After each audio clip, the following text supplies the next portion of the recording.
UP में एक तरफ अवैध कब्जों का सफाया चल रहा है तो दूसरी तरफ दबंग और अराजक तत्व प्रदेश का माहौल खराब करने में लगे हैं। आजमगढ़ में कब्जा गैंग ने प्रधान के प्रतिनिधि को सरेआम पीटा तो कौशाम्बी में जमीन को लेकर दो गुट आपस में भिड़े और हरदोई में दबंगों ने घर में घुसकर तोड़फोड़ की, आगजनी।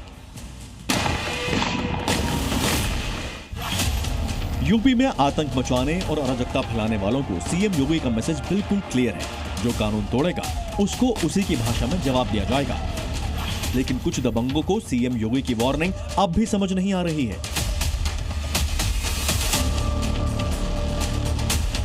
आजमगढ़, हरदोई और कौशाम्बी तक योगी फोर्स को चैलेंज किया गया है, जो अब यूपी पुलिस के रडार पर है।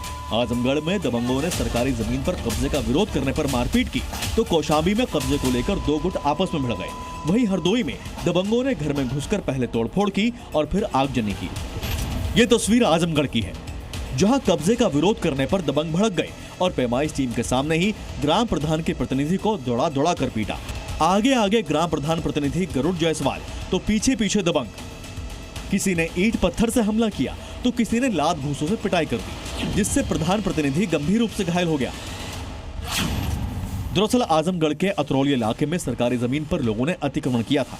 ग्राम प्रधान ने जमीन पर अस्पताल का प्रस्ताव दिया था, जिसके बाद प्रशासन की टीम पैमाइश के लिए पहुंची तो दबंगों ने प्रधान प्रतिनिधि पर ही हमला कर दिया। प्रधान प्रतिनिधि से मारपीट के बाद योगी फोर्स एक्शन में है। 5 लोगों के खिलाफ केस दर्ज कर लिया गया है। कुछ 4-5 लोग एक व्यक्ति को मारपीट करने के प्रयास कर रहे हैं और मारपीट कर रहे हैं।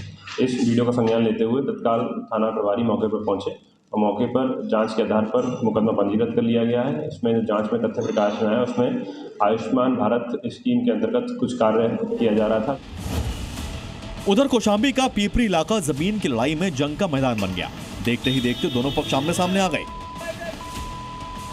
और दोनों तरफ से जमकर पत्थर चलने लगे, जिससे इलाके में अफरा तफरी का माहौल बन गया।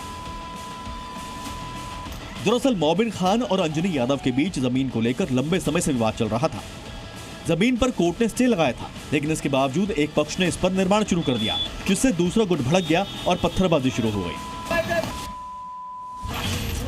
उधर हरदोई में दबंगों ने कानून व्यवस्था को खुली चुनौती देते हुए एक घर पर हमला कर दिया।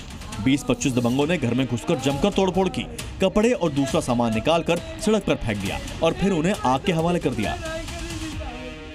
दबंगों का कहर यही नहीं रुका, उन्होंने घर की महिलाओं से भी मारपीट की और घर के बाहर खड़ी कार के शीशे भी ईंट पत्थर से तोड़ डाले। पैसे की बात को लेकर वाद विवाद मारपीट हुई थी, जिसमें जूली की तहरीर के आधार पर प्रसन्ना धर्म में अभियोग पंजीकृत किया गया था। जूली के पक्ष द्वारा सोनू उपरोक्त के घर में घुसकर और वहां तोड़फोड़ की गई है और सामानों में आग लगाने की भी बात आ रही है। इस संबंध में पुलिस द्वारा दूसरे पक्ष से भी तहरीर प्राप्त कर अभियोग पंजीकृत कर रही है। वह एक व्यक्ति राजू को पुलिस द्वारा हिरासत में लिया गया है। मगर अब आजमगढ़ से हरदोई तक माहौल खराब करने वालों के खिलाफ योगी फोर्स एक्शन में है। आरोपियों की तलाश हो रही है, क्योंकि योगी राज में कानून से खिलवाड़ करने वालों को बख्शा नहीं जाता, उनकी तसल्ली से डेंटिंग पेंटिंग की जाती है। ब्यूरो रिपोर्ट, जी मीडिया।